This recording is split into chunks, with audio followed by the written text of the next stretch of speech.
नमस्कार हिंदुस्तान। मैं हर्षवर्धन सिंह, आप देख रहे हैं सीआर लाइव। आइए प्रकाश डालते हैं आज की मुख्य खबरों पर।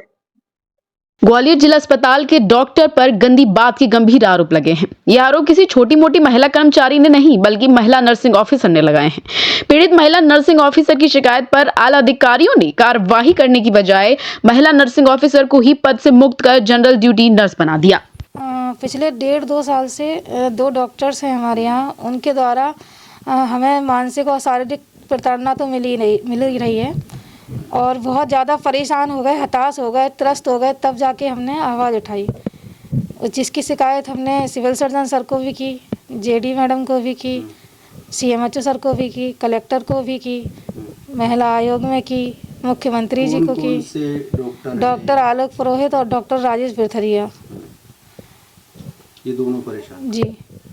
तो क्या कहते हैं आप बताइए, क्या क्या ये अश्लील मैसेज करना, कॉल करना, रात को 10 बजे के बाद 11 बजे 12 बजे ऐसे कॉल करना और ऐसे बोलना कि अकेले नींद नहीं आती होगी और बैड टच करना। अब समझ में आता है गुड टच बैड टच, और कमेंट करना, अश्लील बातें करना, इस तरह की हरकतें इनकी बहुत चल रही थी। तो कई बार हमने इन लोगों को समझाया कि आप लोग ऐसे मत करो, लेकिन मतलब बार बार वो। कौन सी जगह थी जहाँ ये बेड टच करते थे, किन किन इलाकों की घटना है? जैसे हम अपने रूम में बैठे हुए हैं, कभी भी हमारे रूम में आ जाना और हमें उल्टी सीधी बातें करना।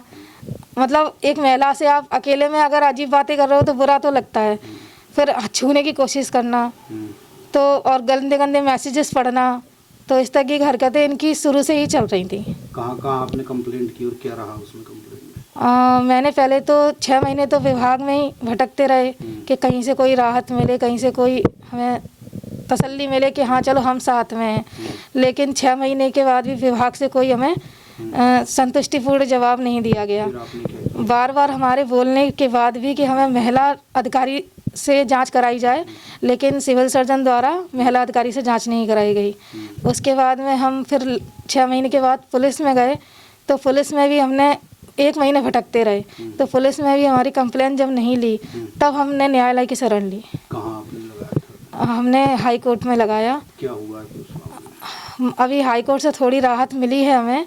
मतलब इन लोगों ने मुझे पद से भी हटा दिया था, बहुत प्रताड़ित किया। मतलब ड्यूटी लगा देना, जूनियर के अंडर में ड्यूटी लगा देना, और बहुत मतलब हॉस्पिटल से रिलेटेड कार्यों में बहुत परेशान किया। कितनी ऐसी नर्सें होंगी या कितना स्टाफ होगा कि जो इससे परेशान नहीं? सर मेरे ख्याल से तो अगर 100 नर्सेस हैं तो 100 में से 80 तो परेशान हैं, लेकिन चूँकि कोई बोलना नहीं चाहता, इसी परेशानी में नहीं बोलना चाहता। कोई अपने ससुराल में रह रहा है, कोई सोचता है कि अगर हम सैलरी रोक देंगे, ये लोग कुछ भी करेंगे तो हम परेशान हो जाएंगे, इसलिए कोई आवाज़ उठाना ही नहीं चाहता।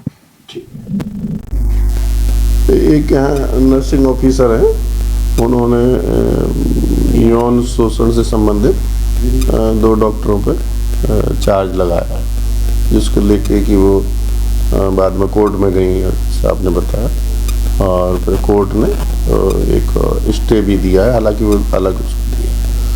तो मेरा तो ये कहना है कि भाई देखिए, पहले भी इनकी एक एप्लीकेशन आई थी, मैंने वो सीएमएचओ साहब को बढ़ाई, ये कि चूँकि हमारे कार्यालय के ही दोनों अधिकारी हैं, तो उन्होंने जांच भी कराई। उस जांच में किसी प्रकार का दोष इन अधिकारियों पे नहीं पाया गया। फिर इन्होंने जो नर्सिंग ऑफिसर है, उनका कहना था कि नहीं साहब, इसमें महिला कर्मचारी नहीं थी, इसलिए हम अमान्य करते हैं। तो दोबारा से फिर इन्होंने अपना प्रार्थना पत्र सीएमएचओ को दिया, तो उनके निर्देशन में जिला यौन उत्पीड़न कमेटी यहाँ है, जो कि कलेक्टर ग्वालियर के निर्देश में बनाई गई है, और उसको हमने ये मामला दे दिया है।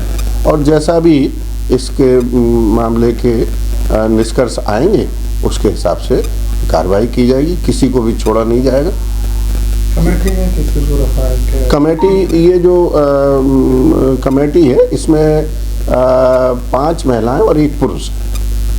कब तक रिपोर्ट तैयार हो जाएगी? ये रिपोर्ट में अभी निर्देश जारी कर दिए गए हैं, और ये 25 दिन के अंदर, 25 से 30 दिन के अंदर ये आ जाएंगे। 5 दिन करीब हो गए निर्देश जारी किए।